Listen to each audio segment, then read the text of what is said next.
Yeah, recording in progress. Yes, and this is also the thing is I don't know how to put both of us on screen at the same time. So I don't even know multi-speaker. Maybe this will work. Okay, so welcome to the Life Atelier podcast. I'm your host, Emma Lavelle, and today I've got Kasia, and Kasia is a very good friend. A very good friend. I think you have been my like WhatsApp voice note therapist through Yeah, we had this period. all the stuff. And I wanted to start to do these conversations with Life Atelier members because I realized that while I'm having a journey and I'm experiencing things in my life, I think we had some voice notes back and forth where I was really able to see how coaching has impacted your life as well. And it's something that happens with my coach is she doesn't see the stuff that I'm doing. So we as coaches, we have you with us, for the time that we're coaching and we can give you the material, but then you're like our babies. Like we just have to trust that you're out in the world and you're testing and exploring. And and I also think it's really helpful for other people to see how you're actually using coaching tools in day-to-day life and the difference that it's made. So I wanted to start with you because you're someone that has been with me since before I was a coach, and you were actually an English student. And before we start, I want to show people. So Kasia just said, like, you feel a bit like, oh, like you're coming in. You're coming in from another conversation, and I want to show people, like, if they're watching or listening, just some really simple things.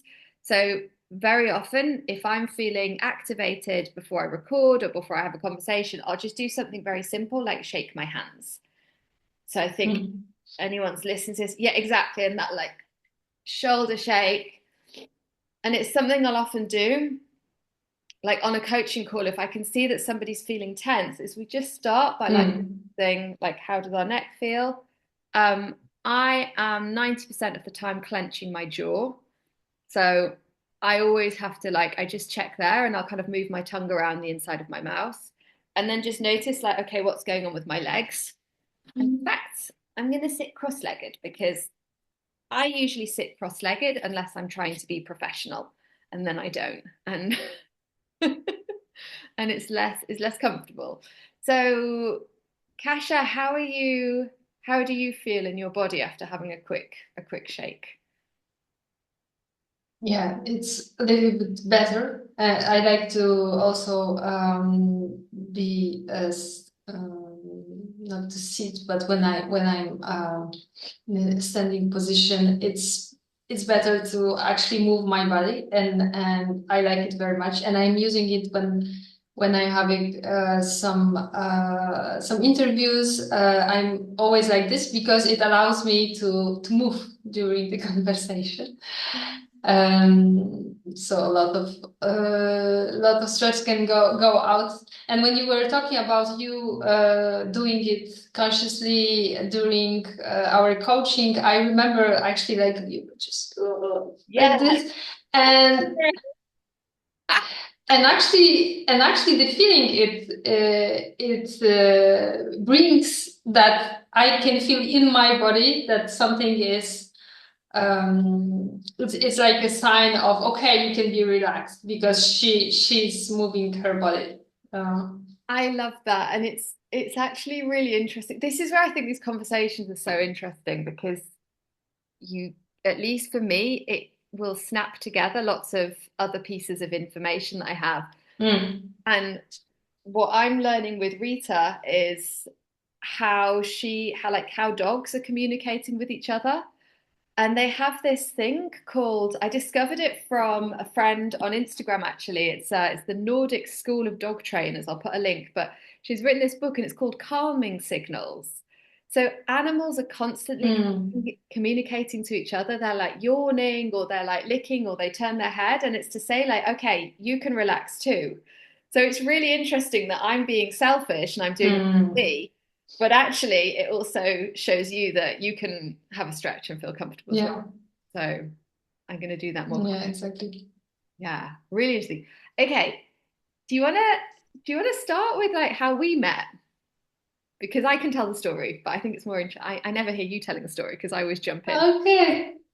Yeah, okay.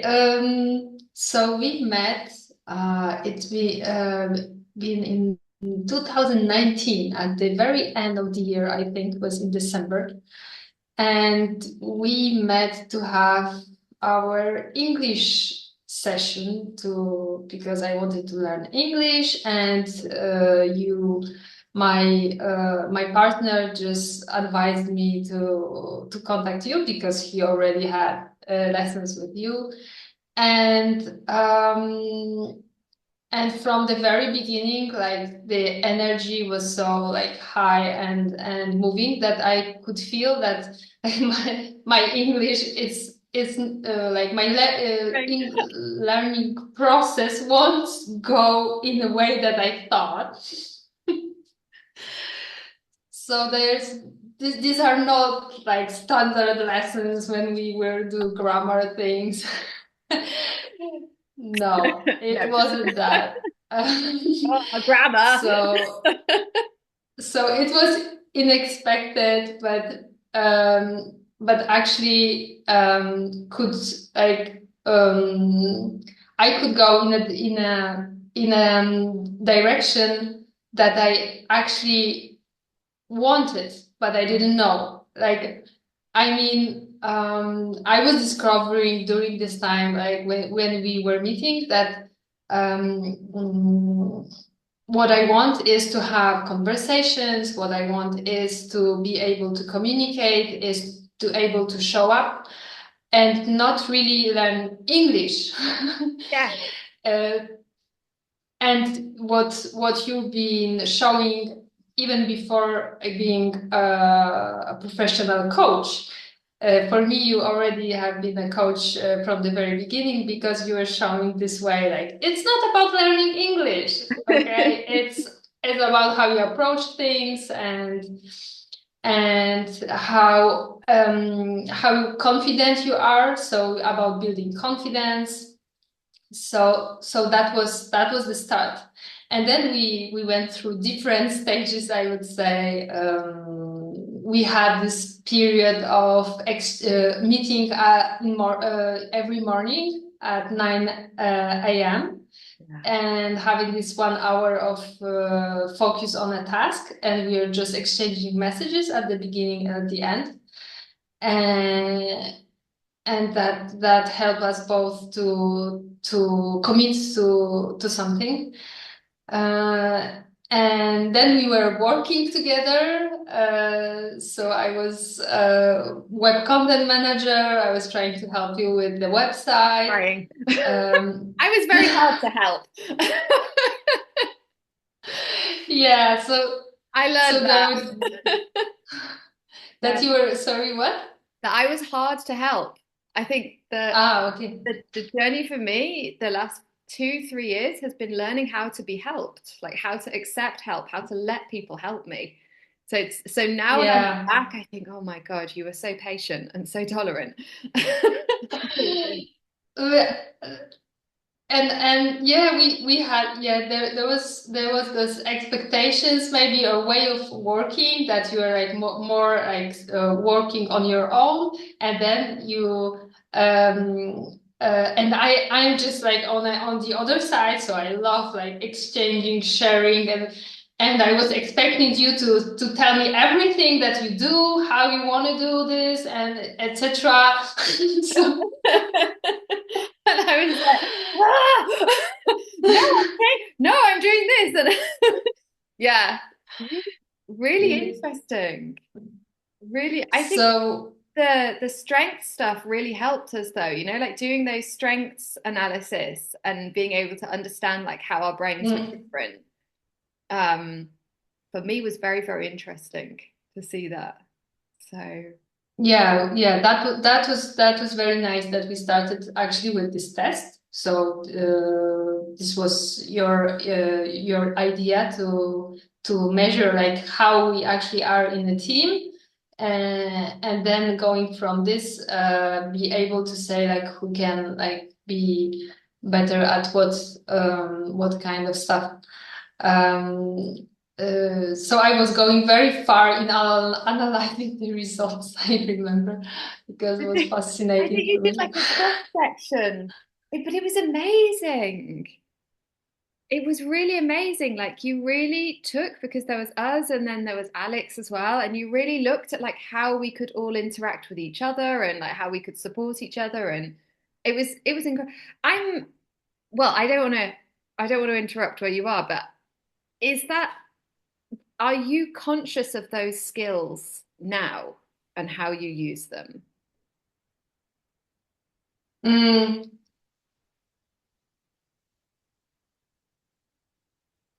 eh, Way better than I used to be.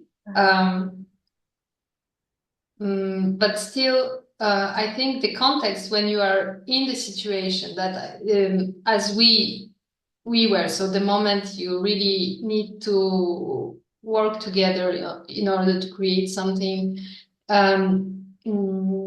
these are moments when you actually this is the most challenging part. So you can have some ideas about it, and then in this moment you can challenge yourself with this. But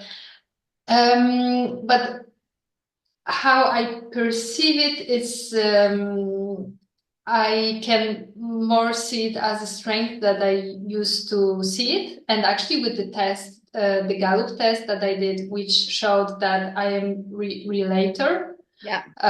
as of my first strength. And it surprised me a lot because I really wasn't aware of how much this side of my personality is strong, and how I really put how much like importance I give to relate to other people.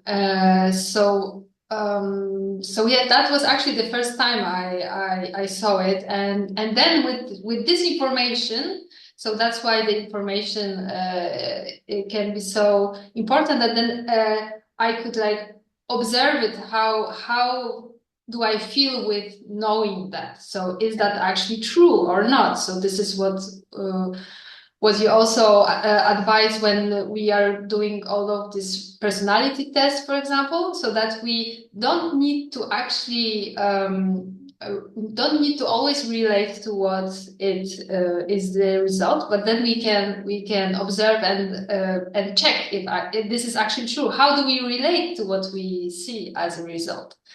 Yeah. Um, so this is yeah, like information to check to so yeah, I think now I see it much more as my strength, and I can make use of it.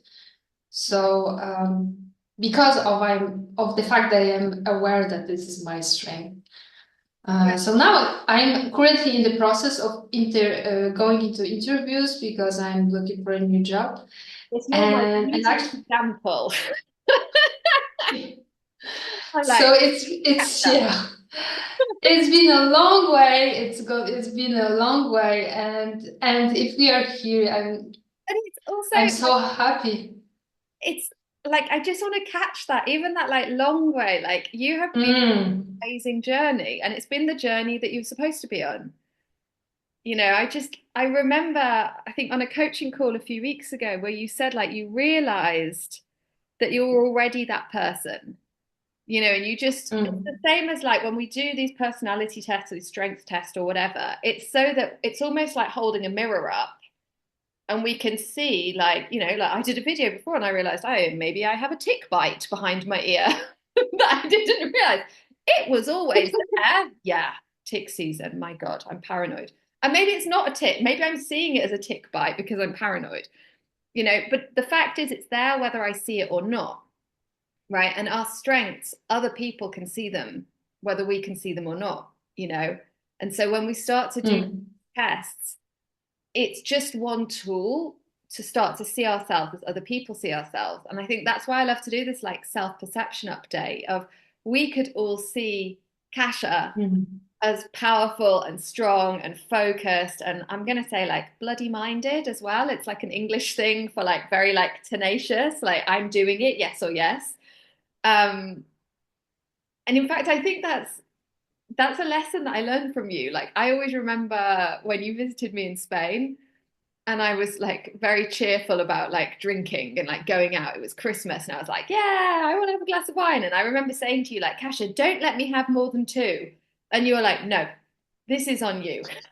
This is your decision. So, and I really learned, because again, when you did that, I realized, oh yeah, it is on me. I don't need to get other people to like police me like a little girl. Like I Mm. decide. And I think it was so clear that you were already that person. And it was just so interesting to see you suddenly seeing that as well, you know, Mm. realizing. And yeah, I loved that. I really loved that. So I would love to know, like, when you think about the journey that you've been on, how would you describe it? Like, would you describe it as phases? Like, what have you been learning about yourself with this journey? And for anyone that obviously doesn't know you, what are we talking about when we talk about your journey? Yeah, so I'm directly thinking about the insecurities. So I think I was dealing a lot with this. Um, yeah, maybe this is the word. And and it was like in many areas of my life that I felt insecure for a reason. And um, and what I learned is that actually at the very moment when I was feeling this, that was like an area of my life was just uh, um, I don't know how it is in English, but it was just taking my attention to show me like you that I need to do something with something because I don't feel good about it. Can And you at the moment, pull it I telling was yeah pulling me towards it, and I was perceiving it as a threat or as something that it shouldn't be happening. I should be focused on something else, and I remember every time when we had a coaching together, and I was just expressing it. I think for one way or another, you were telling me, and what if this is actually good that I want to take care about it. So was, for example, about my family, which wasn't going well, and I was so concerned about it. And in the same time, I was learning my new skills for becoming a developer. So I wanted to focus on this, but the other part of my life was taking my attention all the time, and I looked for a way to just be focused on my professional life, Mhm. and I didn't know what to do with the other. So the message from you was, and maybe this is okay that then you take care because maybe this is important for you. So then with the time I realized that it's been like I was moving from area to area, my personal life and was stuff, and I was building something there. So that these insecurities, so that I can feel secure actually. And this is also something that comes a lot with coaching, is this question of security. Yeah. I love your expression. I'm using it now for interviews. Is am I loved? Am I secure? Do I feel safe? Yeah, it started with Rita. It's really it's still like it's how I repair my relationship with myself and with her. So even like yesterday, I thought like, oh, you had a not great day yesterday. So when we're going to sleep, just before going to sleep, I say, "Do you feel loved? Do you feel safe?" And it's like, yeah, it's a really it's building the relationship with yourself. Yeah, Yeah. exactly. Because at this point you can realize if you don't, so you can see it. And if the answer is yes, it's so like it's everything that you need to know to be okay with yourself. So for me that's these two sentences is the whole like basic of like everything else. With this I can do anything. Yeah. um Yeah, even when it, uh you made me think of like I was very scared of heights. And I remember being on a hike in the Pyrenees, and there was a very thin path. I try not to be subjective, like, okay, maybe for some people it's an enormous path if you're used to it. But for me, it was like, okay, it's narrower, like I'm small, right? And this is my width. And there was a drop going down. And I had to go. There was no other path. Like this was the path back. This is the path, and I'd already gone that way, so I had to go back. And I remember saying to myself, like, do I feel loved? Yes. Do I feel safe? Not really. Okay, so we go slow. And so it's like it doesn't mean that we don't do the thing, but mm, we know like, right, I'm not feeling mm, safe right now. How yeah, can I increase my self-compassion? What do I mm, need to hear? exactly. That I can go at my own pace, or that if I fail, it's mm, fine, we can do it again. So it's such a good check-in, and I love how you're using it. mm, Yeah, that makes me very happy. yeah. Yeah, so you want me to also like see the tools, how I am using the tools of coaching, and I haven't prepared it like because maybe I would find some list or something. So this is what I'm saying is spontaneous, That's what we like. because the way I'm using those tools is actually that way. So I try to keep contact with the content you are providing and with the person you are.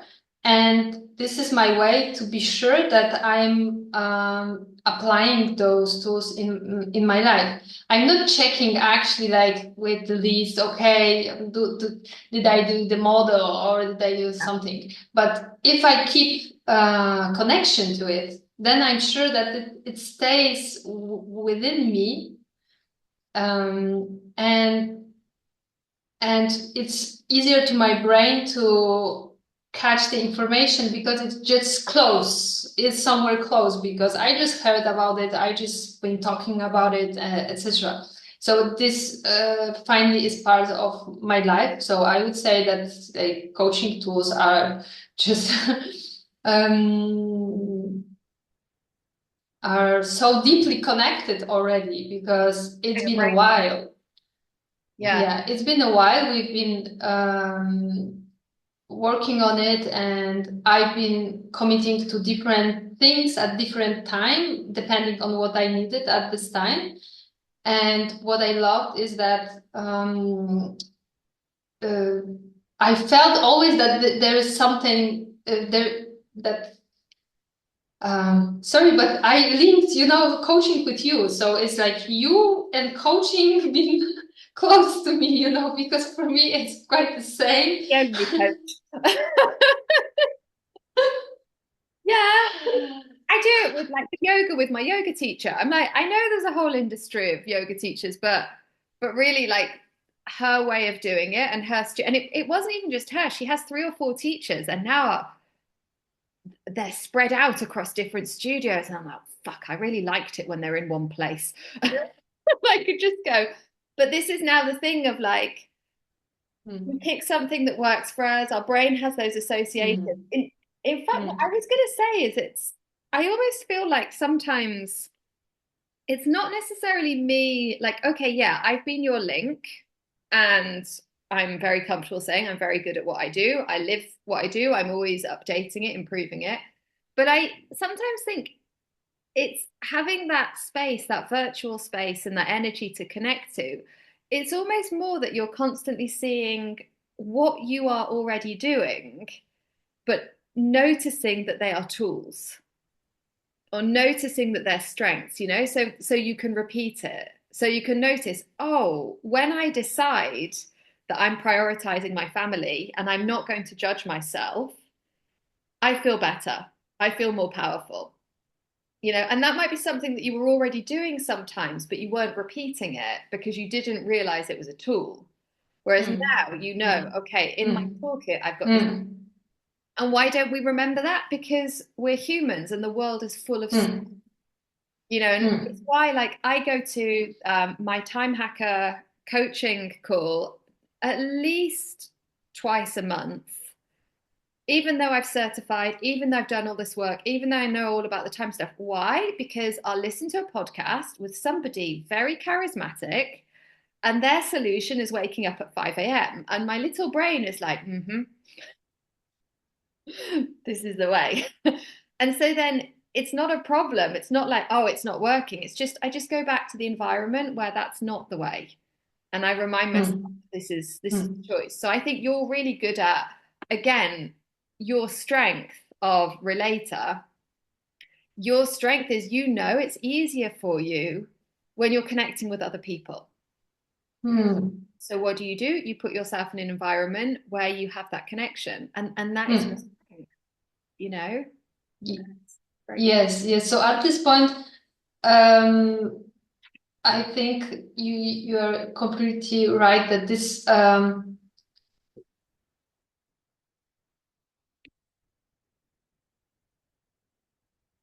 as much that I'm not even aware of anymore that I'm doing it, but at the beginning it was conscious Yeah, that I need this connection, that it will eventually bring me something. I will feel good with it. So, but it wasn't natural to create this because before I didn't know how exactly. important it is for me. And I felt uncomfortable asking people for something or trying to connect or being the first asking questions, how are you, or anything, trying to build that connection.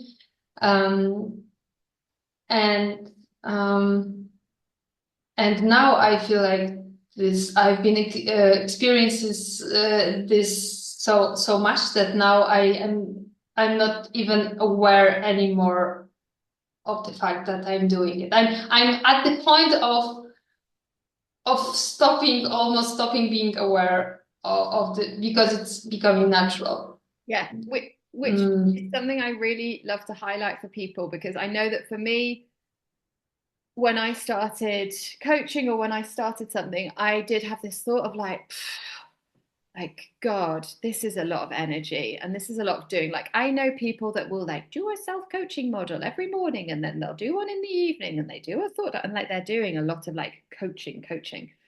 And I just thought, this can't be. Like, this can't be it. And I think, okay, if you enjoy that and you enjoy the analysis, great. If it works for you, great. But for a lot of us, there is a point, and it's the same. It's like language acquisition. It's a learning curve. There is a point where you are, I think they call it unconscious ignorance. So you don't know what you don't know. Then you know that you're doing something that's not helpful, but you don't, and that might be for us the thought of like, I'm not creative, right? Or I'm messy, like having those thoughts, like those are two of ours that come up. And like being aware that that's not helpful. Then there's this, like, I think it's conscious, I can't remember what it is, but it's like you're actively correcting yourself. And that's kind of where we're getting to with like more high level coaching, of noticing like, oh, I said mm, that thing and it's not helpful. I'm just going to mm, change that. And then there is it's just you. It's effortless, right? mm, And it's not to say that you don't ever have the thought, but it's just more you just scoop it up and you're like, oh, I don't really believe that. Oh, how funny, you know? mm, And it feels so good. But it doesn't mean that it doesn't cost effort. And I think about it now a lot in terms of trail running and I'm learning a lot about people like Kilian Jornet and like people who are doing these like running in the mountains. And I'm like learning all about it. And I can see there is no point that it's easy.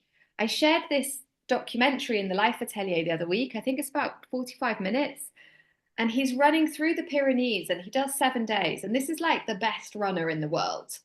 Like he does this all the time. And on the first day, he's like, this is really hard on the first day. And I was like, the fuck?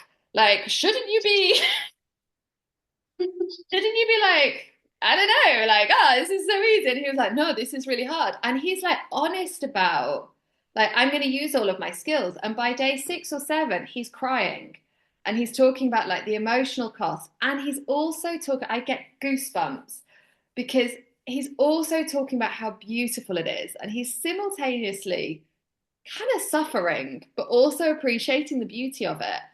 And for me, that's like, that's everything. When you can do that, you've got Mm. that resilience to have Mm. that vulnerability, to experience those emotions, to cry at the same time as you're Mm. also going after your dream and you're in it. Mm. I don't think there's anything better than that. Yeah, It's just amazing. And it's a skill. yeah. Yes, and this is very mature, I think, because what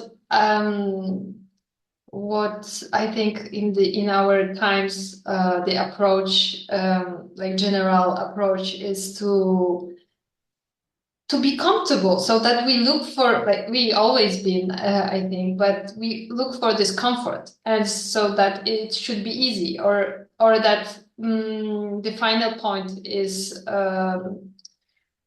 mm, is to feel good about something. But there is so many points on this road that you can feel uncomfortable with. Like you need actually to feel uncomfortable. Um, but this is the work, like to recognize at which moment, you know, um, for me that was a lot about avoidance, and I remember also this point on in our conversations, to know that I'm not doing something because I'm avoiding something, and this is not like obvious for us. So this is Yeah. when you talk about the mirror and this coaching which provide this mirror, because at this very moment I cannot always see that I am avoiding something. And especially if there is a confusion. So this is, see, like when I'm saying these words, I think about all you and your teaching is the confidence, the confusion, which is like a state Yeah. which doesn't allows us to recognize, and as if it is done by our brain to not allow us to find like actually what we want. So this was also a lot very important to me to see it from this point of view, because then when I was confused, um, I I could not directly look for like solution, but recognize, okay, I'm confused. What does that mean? That there is something which is difficult for me in this situation, and my brain gives me this confusion state so that I stay where I am, so that I don't move. Like a And net, even the throwing a net over you.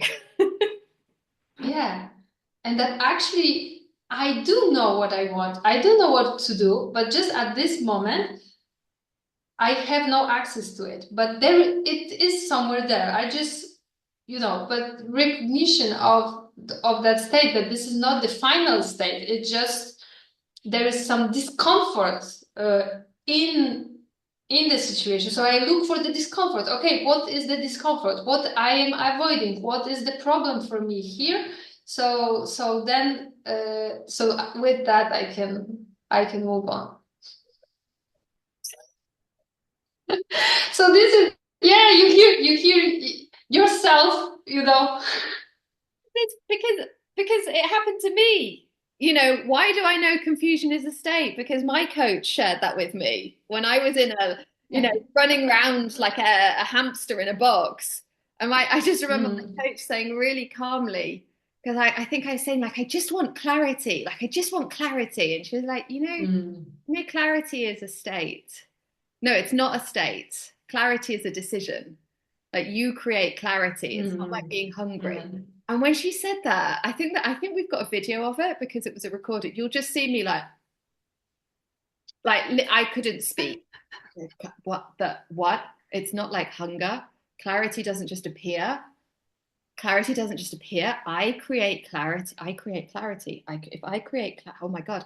And mm. it was like I just discovered gravity. And so from that point, that's my like rope that I'll use for when I'm in that state of overwhelm, is just start taking decisions. And I did it like before we started. My brain wanted to be like panicky because it was starting to say like, oh, you've got so many things to do and all of these things, and you're late. You don't have time for yoga. And I was like, no, I'm going to do yoga. If you say I don't have time for yoga, I'm going to do yoga.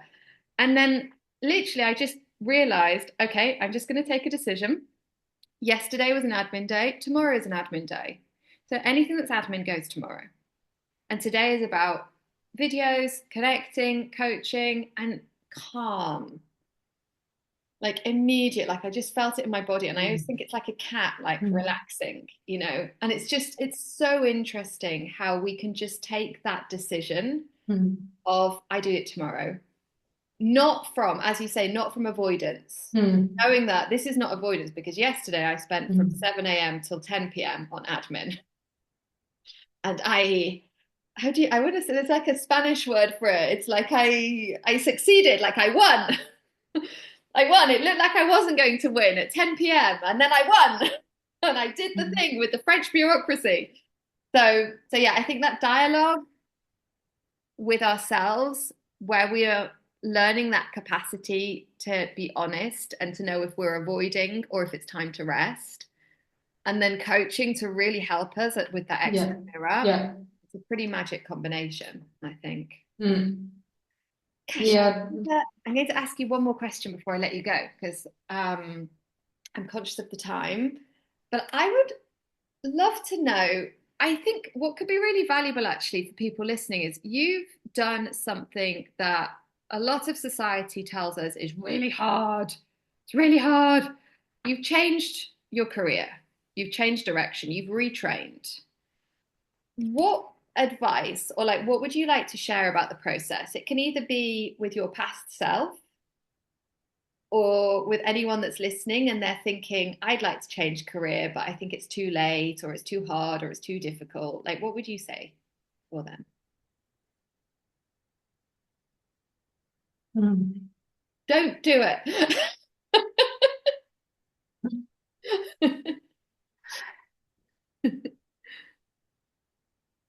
Mm, I would say, um, still with your words, 1% belief is enough. Mm, so I was seeing myself just constantly not being sure if what I decided is good. Mhm. And it lasts for like 3 years at least.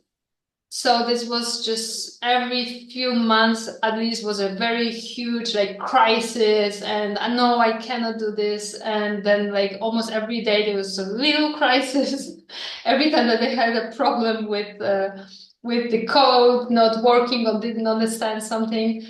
Um, so there was this guy just coming up. Okay, I told you this is not for you, or something like this. Yeah. But the way was just only keep going and just believing that at some point it will get better. Yes.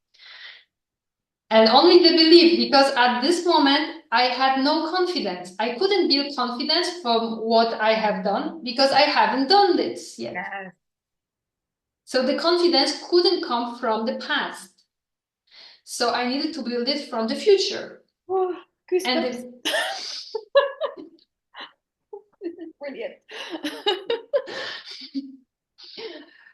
Yeah. So the future is the belief. So that is all. The belief, the hope. Hope. No, hope maybe is too emotional. But Yeah. yeah, hope. Yeah, I wouldn't say hope. I would say belief. Belief. Yeah, I think for me, belief is, we always talk about like active belief, active trust. Mm. And it really is. It's that bringing your brain, when that inner critic pops up to say, why did you think you could do this? Saying, thank you. I'm listening to the 1% of me that says, because if I manage this, it's possible, it's amazing. Because I'm enjoying the process, because I'm learning, because Mm. and like it is very active. That's what I always say to people is we underestimate just how active believing is until the tipping point where this is just what you believe. Like now, Mm. you're not like, oh, I don't know if I can code. Can I code? I don't know if I can code. Oh, what is this computer? Like now it's just, okay, give me, Yeah. right? And if you don't know something, I'll work it out. I know who to ask. And the second thing I would say, which is linked to it, was that you are already doing it. So this is why the action is so important. Then realizing only the fact that I don't know if I can be a developer. And what you are doing now? You're Yes. coding. Okay, so I'm already doing it. Like actually, it's not somewhere in the future. It's happening now. I'm doing it. Okay, so if I'm doing it today, maybe I can also do it on some more extent tomorrow. But this is happening. This is not something that will happen. It is happening now. I'm already doing it. So that was also like a point when I was stopping. I was seeing it that this is untrue, that I cannot do this because I'm doing it. Doing, So yes. that was the evidence. The evidence was I is love the fact. that. It's a fact. I love that so much. And it's something I used to say, like, I will say when I was an English teacher, no one really got better at grammar because of an exercise in the class. But what I would always say to them on the day one is, you are already an English speaker. Like, you're already using language. And that's what I say now. Like, okay, a lot of people would say my French is dreadful, right? It's, if you give me an exam, I'm going to be in elementary. But I use French. I live in France. My business is in France. I'm a French speaker.